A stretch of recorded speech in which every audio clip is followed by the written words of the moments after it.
So today is definitely an exciting day for Project Pepto. I got Fatboy over here kind of helping me out, giving me a hand, tying up any of the loose ends. We got to put the alternator belt on. Also, we got to throw in the injectors and just anything else that we're going to need to get Project Pepto to run and idle on its own. And now, you're watching the J. Cole's Hair Smell of YouTube. Welcome to BodeVision. So what is up, you guys, and welcome. Thank you so much for joining me on another video. Just going over what we did in the last video. I got the fuel system all set up, the new fuel tank, everything is completely ready to go. Like I said, we gotta throw in the injectors. I gotta finish and put the fuel rail on. Well, actually, Fatboy's gonna help me out with that. And then, in order for us to get the car started, we got the laptop over here set up. We had to download the HON data, get everything going. What's up, Fatboy? So what's going on, guys? Give them a rundown of what we're planning on doing with the computer. Planning on what we're doing with the computer. Essentially, we did not know what tune was actually on the computer. We just basically sent it. My plans for the tune right now, just to try to get it started, we're gonna put a stock P74 base map, which is a stock LS base map.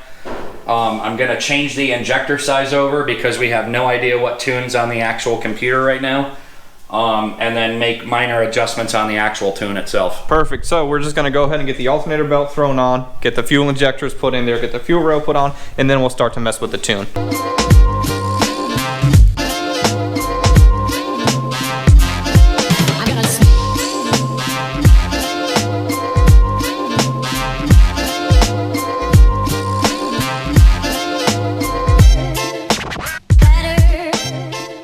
So we kind of fell down the wormhole just a little bit over here.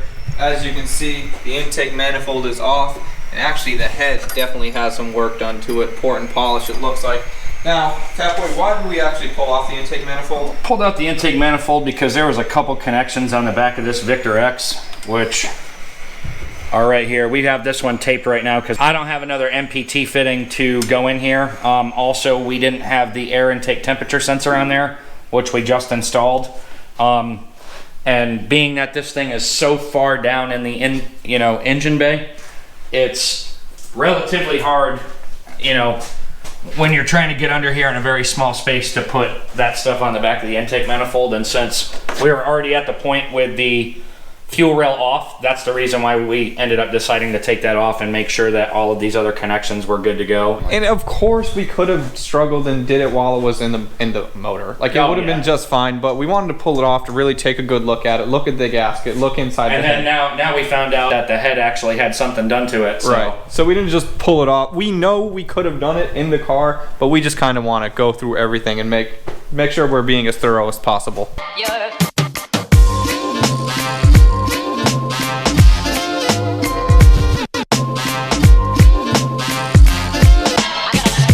Say I hope you're feeling.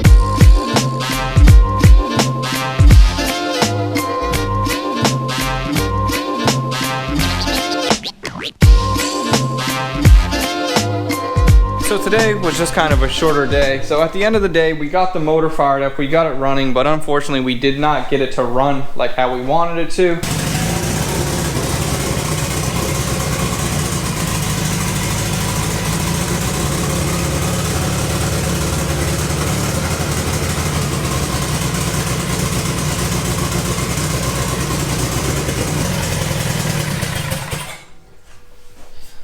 That's at least something on its own, huh?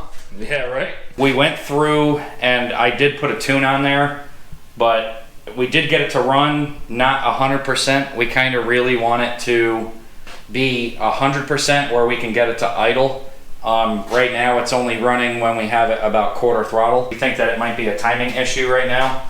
Right, because we know for sure it has fuel. The entire fuel system is done. We're running, what did you say, like 95 PSI? It was running 95 PSI when we first got the pump on there, and then we cut it down to 50, so that way it's at normal operating. Right. So the fuel system is good. It's not leaking. There's no issues at all as we sit right now. We know it's getting fuel. We know it's getting spark, so we just think it has to be timing. The last thing is we think it's actually coming down to a timing issue. And we checked the firing order. Everything looks just fine. We compared it to a bunch of different diagrams, and the firing order is in the right order. There's brand new spark plugs in the car, so It's got to be a timing issue, so we'll get that figured out next time. Several days later. Now, if you remember correctly, you know, Project Pepto, I got a brand new fuel tank because the old one was completely full of rust.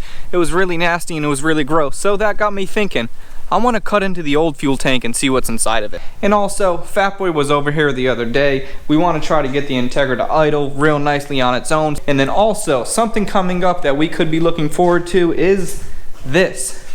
If you guys know what car this is for, I mean, you should just by looking at the stuff. I got 10 different pieces over here. That's a kit for GT86, Scion FRS, Subaru BRZ, whatever it is. That's what the kit's for. So that'll be a video coming up. Another video coming up is going to be Project Pepto. We want to get the motor to run and idle on its own. Hopefully we get that figured out because I don't know what's going on with it right now. So what I want to do is I want to take that old fuel cell, cut it apart, and kind of see what it looks like inside and see if I made the right decision to not use that fuel tank. Fuel cell, fuel tank.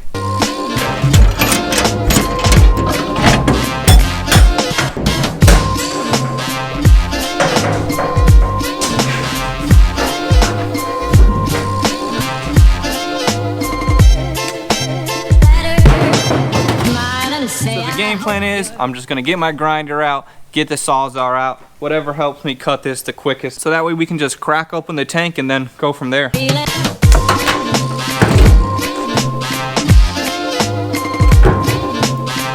my thinking is if I use a Sawzall, that'll probably be a lot less spark, less chance of this thing catching on fire, huh? First thing that I'm gonna do is I'm just gonna take the step bit, drill a nice hole in the side, a hole that's gonna be big enough for the Sawzall blade to get inside of, and then I just kinda wanna take the Sawzall around the whole thing, and this doesn't have to be fancy. I'm not gonna worry about it being nice and neat. I just wanna separate the fuel tank.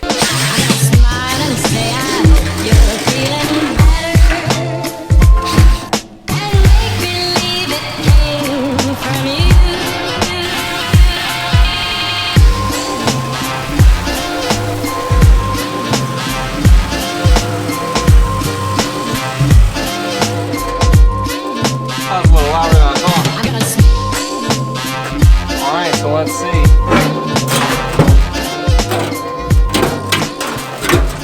Okay, so if you guys are familiar with my other videos and you saw that actually one video of mine I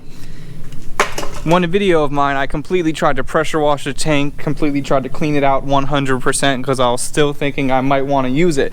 But after looking at it, I mean, I don't think it would have been a good idea to use it. Of course, a lot of these nasty particles are going to be from where I was just using the Sawzall, but all that rust and exposed metal, that's not ever going to go away. It's definitely a good idea that I didn't use this fuel cell, and the whole idea behind me cutting this apart was, it wasn't only just to see what's inside of it, it was to confirm my decision on buying a brand new fuel tank. Fuel cell, fuel tank, I know I keep going back and forth. So this is pretty neat the way that it works. Back there, that's where the back bumper would be. This would be the front of the car. So if you're sitting inside of the car right at the back seat and you put your fuel pump, it goes in right here, and then the bag sits right on this surface, and then it allows gas to come into here. So when you're stopping and you're going really quickly, changing directions of the car left and right, the fuel tends to stay inside of that baffle. So that way your fuel system just doesn't get starved when you're going around a corner. And then also, these kind of act as baffles as well to eliminate some of the slosh back and forth. So this is where your fuel sending unit goes.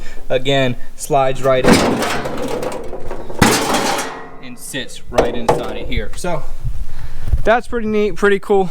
I'm kind of glad that I decided to pull it apart because you get a really good idea of how the whole thing works seeing the inside of it, where we would have never saw that before. Now, one thing I did notice that I was struggling with when I was cleaning out the entire tank is the drain bolt. The drain bolt is right here, right there. So that's right here. And I don't understand why the drain bolt would not be at the lowest point of the fuel tank, meaning I could never get all the soap and water and degreaser out of there when I was trying to flush it out. But it was definitely the correct decision to not use this tank, because in Project Pepto, we got a brand new one sitting right under there. And that's silver paint, it's not exposed metal, so we're not gonna have to worry about that rusting or anything. So if you were ever wondering what the inside of a fuel tank looks like, that's what it looks like.